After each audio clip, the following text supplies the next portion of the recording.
मां गंगा में ही क्यों बहाई जाती हैं अस्थियों को, जानिए इसका अनसुनी रहस्य। नमस्कार दोस्तों, फिर से एक बार स्वागत है एसपी हिंदी कहानी चैनल में। दोस्तों, इस कहानी जानने से पहले आपको याद दिला दूं कि अगर आप हमारे चैनल पर नए हैं तो हमारे चैनल को सब्सक्राइब जरूर कर लें, ताकि जो भी नई नई जानकारी लेकर आए तो आपके पास नोटिफिकेशन सबसे पहले पहुंचे।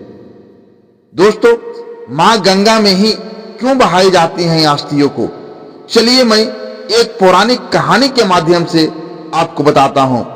दोस्तों, यह कहानी सैकड़ों साल पहले की है, जब धरती पर मानव और देवताओं के बीच संबंधों का गहरा नाता था। हिमालय की बर्फीली चोटियों के नीचे जहां प्रकृति अपनी पूरी दिव्यता के साथ मुस्कुरा रही थी, वहां एक तपस्वी राजा महर्षि भगीरथ अपने राज्य की प्रजा को अपने पूर्वजों के लिए गहरी चिंता में डूबे थे। भगीरथ के पूर्वज राजा सगर ने अपने जीवन काल में 60,000 पुत्रों के साथ महान यज्ञ किया था, लेकिन उनके पुत्रों की अहंकार भरी गलतियों के कारण उन्होंने धरती को पापों से भर दिया।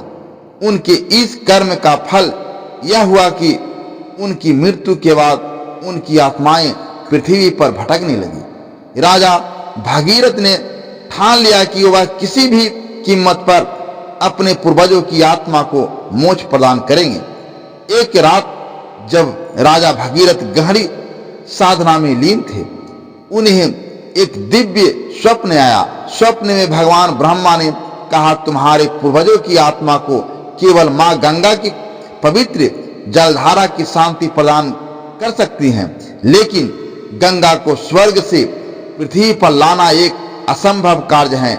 इसके लिए तप, बलिदान और अटूट विश्वास की आवश्यकता होगी। सुबह होते ही भगीरथ ने यह स्वप्न अपने गुरु वशिष्ठ को बताया।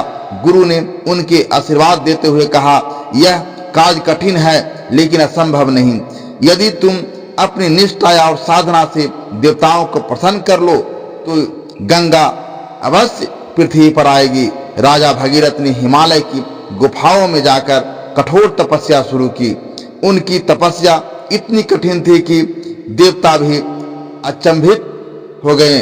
वर्षों तक बिना अन्न जल ग्रहण किए भगीरथ ने केवल भगवान ब्रह्मा की आराधना की। उनकी तपस्या से प्रसन्न होकर ब्रह्मा ने प्रकट होकर कहा, हे भगीरथ, मैं तुम्हारी भक्ति से प्रसन्न हूं। मैं मां गंगा को पृथ्वी पर भेजने का आदेश दूंगा, लेकिन याद रखना, गंगा की धारा इतनी प्रचंड होगी कि पृथ्वी इसे सहन नहीं कर सकेगी। इसके लिए तुम्हें भगवान शिव की सहायता लेनी होगी। राजा भगीरथ ने पुनः तपस्या शुरू की, इस बार भगवान शिव को प्रसन्न करने के लिए।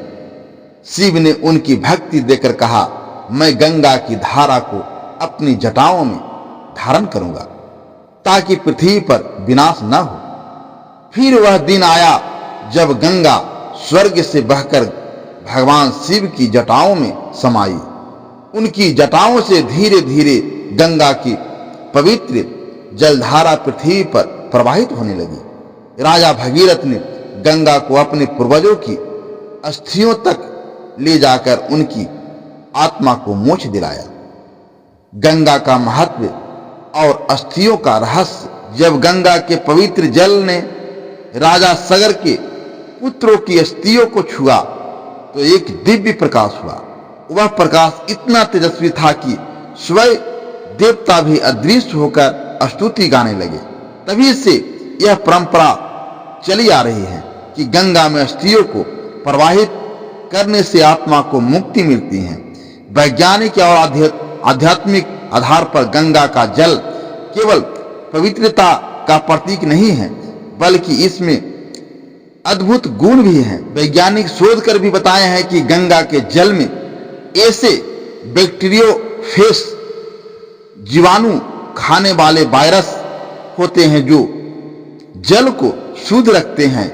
लेकिन इससे भी बड़ा कारण यह है कि गंगा में वह आध्यात्मिक ऊर्जा है जो आत्मा को उसके बंधनों से मुक्त कर सकती हैं। दोस्तों, यह कथा केवल एक परंपरा का वर्णन नहीं करती, बल्कि यह हमें सिखाती है कि सच्ची भक्ति, निष्ठा और तपस्या से असंभव को भी संभव बनाया जा सकता है। गंगा केवल एक नदी नहीं, बल्कि दिव्यता का साकार रूप है। जब हम गंगा के जल में अस्थियां प्रवाहित करते हैं तो यह केवल एक कर्म कांड नहीं होता, बल्कि यह आत्मा की मुक्ति और शाश्वत शांति का मार्ग होता है। गंगा माँ का जल हमें सिखाता है कि जीवन का उद्देश्य केवल भौतिक सुख नहीं, बल्कि आत्मा की शुद्धि और मोक्ष की प्राप्ति है। दोस्तों, यह जानकारी आपको अच्छा लगा होगा तो हमारी वीडियो को लाइक शेयर अवश्य करें।